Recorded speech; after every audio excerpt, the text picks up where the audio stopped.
It's about being an artist, and that every time you create something, you put yourself in a barrel and go over the falls. That's kind of Annie's story, is that she has this barrel of her own design. She's a woman not really of her time who creates a barrel, goes over the falls, lives, and then is kind of forgotten. And that's kind of the journey of her. She's a very interesting character in that she's very canny, smart, but yet crazy and kind of a grifter, and it's a complicated story. I play Anna Edsons-Taylor's agent, and they had a complex relationship.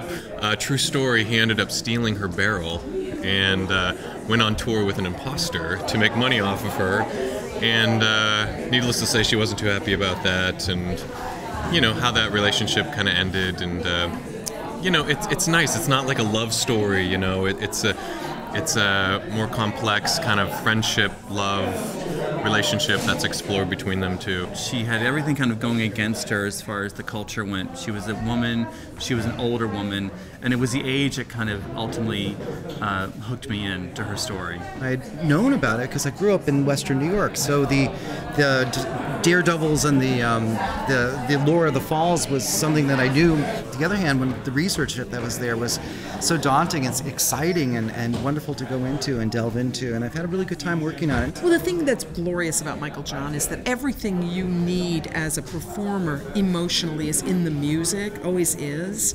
So the script is extra. Most of the story takes place around 1901, so it's a fascinating musical period for myself.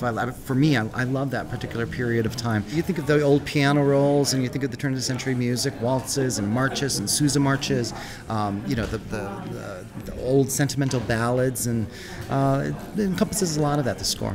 There's a lot of beautiful tunes, and then there's some beautiful composition as well. It's a very full piece of music, yeah.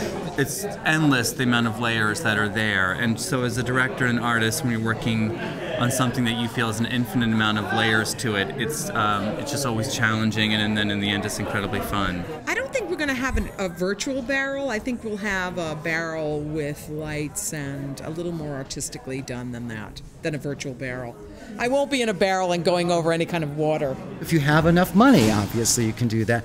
In this particular circumstance, I felt it was necessary to, and important to make the experience happen through making music, and that's how we're doing it in this show. It's an incredibly moving story, and she's an unexpected heroine, and a very complicated person who very often gets in her own way. It's about that grand journey of life. It's such a big theme that Michael John tackles it with such beauty. It's really an exciting piece to work on.